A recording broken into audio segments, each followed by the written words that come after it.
Hi everyone! For today's read aloud, we will be reading the book Listen Buddy by Helen Lester. Now, before we start reading the book, I would like for you to think about what the lesson Buddy learned throughout this book. So you need to be thinking about that question as we go through and we are reading. Start thinking about it now. Here we go. Listen Buddy by Helen Lester. Buddy's father had a beautiful big nose. He was a great sniffer.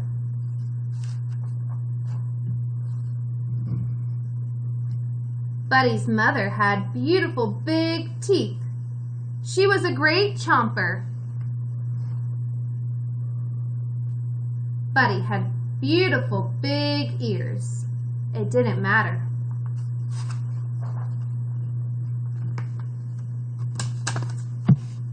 When Buddy's parents sent him to the vegetable stand to get a basket of squash, he came home with a basket of wash. Uh-oh. When they asked him to buy 15 tomatoes, he came home with 50 potatoes. Oh, wow. All right, so we're going to pause right here, and we are going to talk about how the pictures help us figure out what the words mean. So let's go back to this page over here and reread it. When Buddy's parents sent him to the vegetable stand to get a basket of squash, he came home with a basket of wash. All right, so take a look here at this picture, and I want you to think about how it helps us understand what those words mean. So the words that we are talking about on this page are basket of squash and basket of wash. So pause the video here and talk about how the pictures help you understand what those words mean. All right, great. So what you should have talked about is how the basket of squash is something that you eat, and the basket of wash is something that you need to wash. All right. Now over here, let's talk about this one, but first let's reread this page. When they asked him to buy 15 tomatoes, he came home with 50 potatoes. All right, so we were going to go ahead and talk about 15 tomatoes and 50 potatoes. How does this picture help us understand what those words mean? So pause it and talk about it.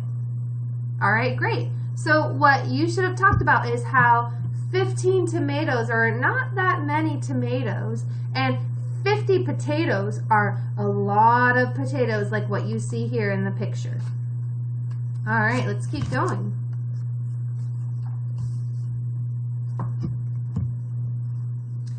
Buddy's father said, "Listen, Buddy, will you please bring me a pen?" "Who?" asked Buddy.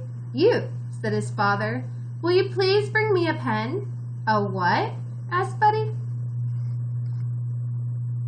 "A pen," said his father. "Will you please bring me a pen?"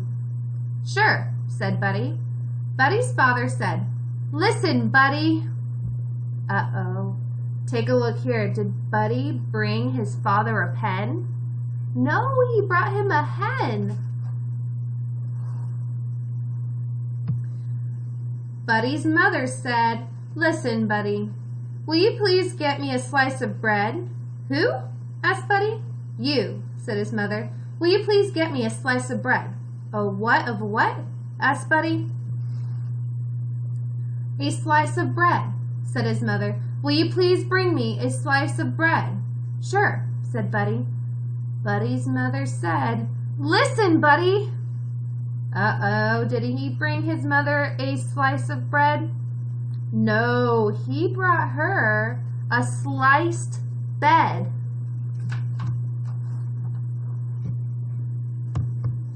Somehow, Buddy's mind was always wandering too far away from those beautiful ears.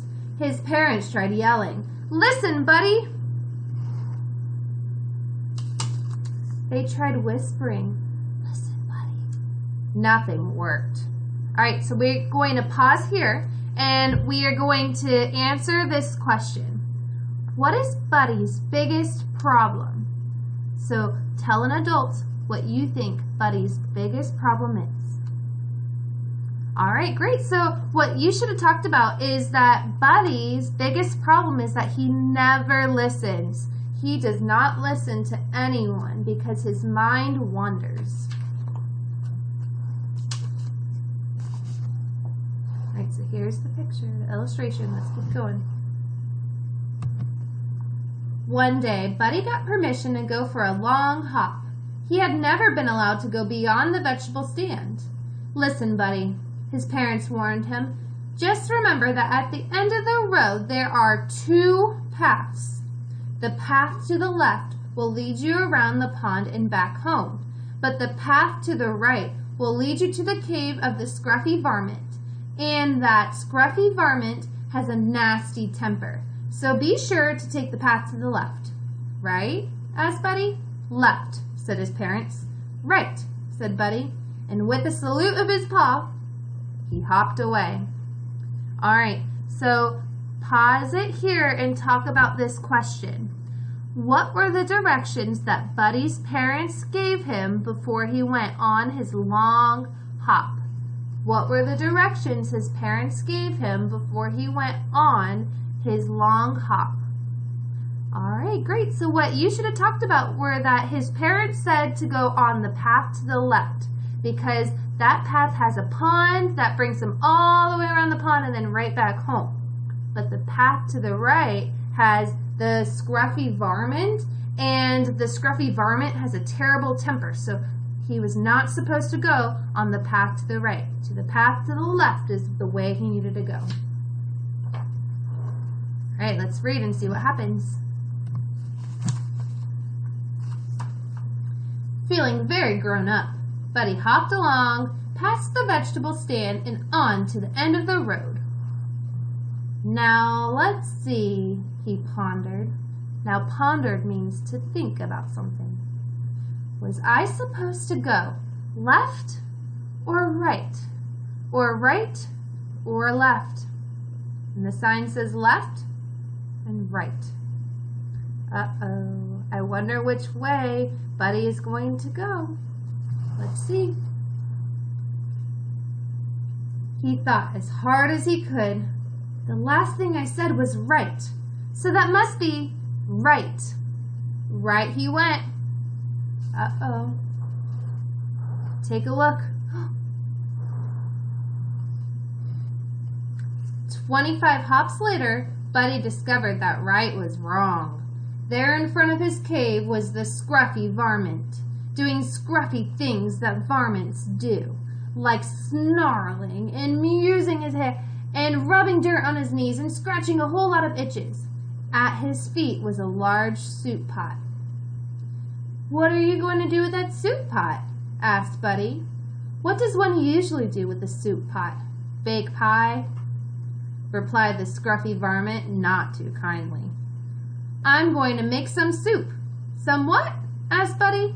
Soup, snarled the scruffy varmint. All right, take a look here. It says keep out. It says go away. And it says scruffy varmint cave. And there he is.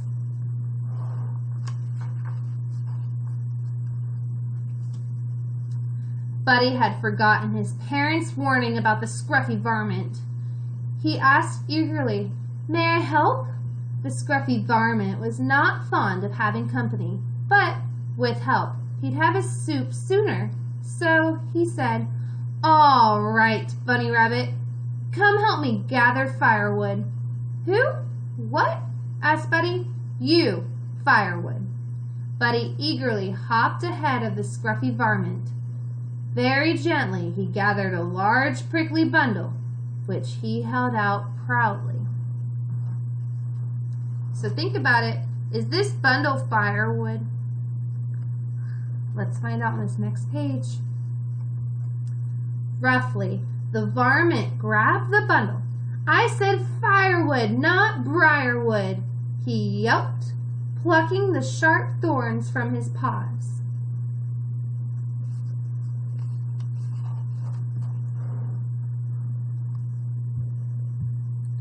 Later, when the pot was filled with water, the scruffy varmint lay against a rock, licking his paws and barking orders. hustled Bunny Rabbit. "Get the flour." "Yes, sir," said Buddy. And look at him, he's putting in some flowers. So the book is talking about flour that you use to bake meals, and this right here is a flour like you might find in a field outside. 5 pinches of salt. "Yes, sir," said Buddy. Take a look here at this picture. Is this 5 pinches of salt? Think about it. A pinch is something that you just take your 2 fingers and you pinch. So he has a ruler and he's using inches. He found 5 inches of salt. Is he listening? Let's keep reading. 15 tomatoes. "Yes, sir," said Buddy. Uh-oh. Are those tomatoes?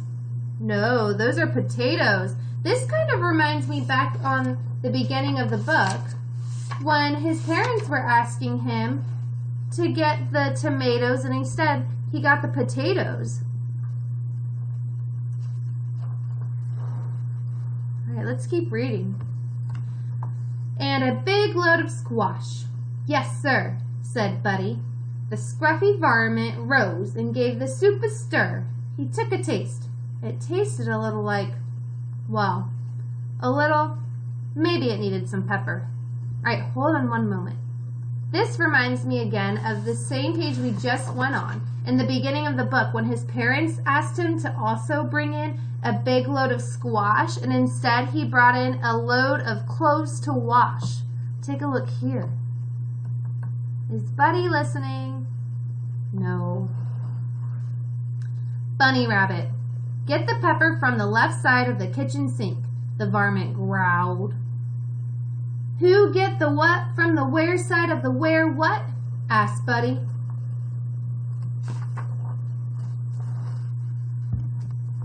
The scruffy varmint repeated, "Who get the what from the where side of the where what?"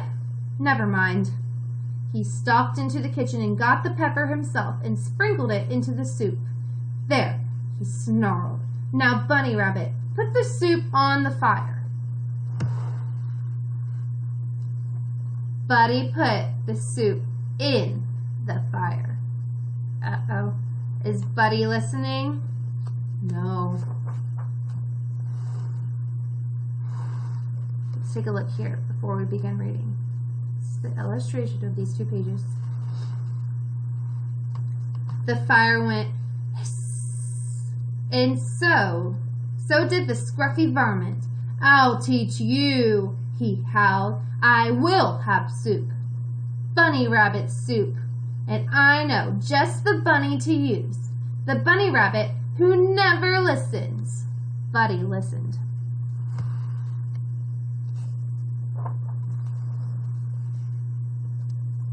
He also hopped very, very, very fast, faster than he ever hopped in his life. So take a look here. He's back at the sign that says left and right. He whizzed up the road, past the vegetable stand, and into the safety of his house. A little later, when Buddy's parents asked him to bring a pen and a slice of bread, Buddy listened. All right, so that's actually the end of our book. So what I asked you to think about at the beginning of the story was, what was the lesson that Buddy learned? So when you go to the next slide, you will actually have a chance to answer that. So the question will be, once again, what was the lesson that Buddy learned? Good job, boys and girls.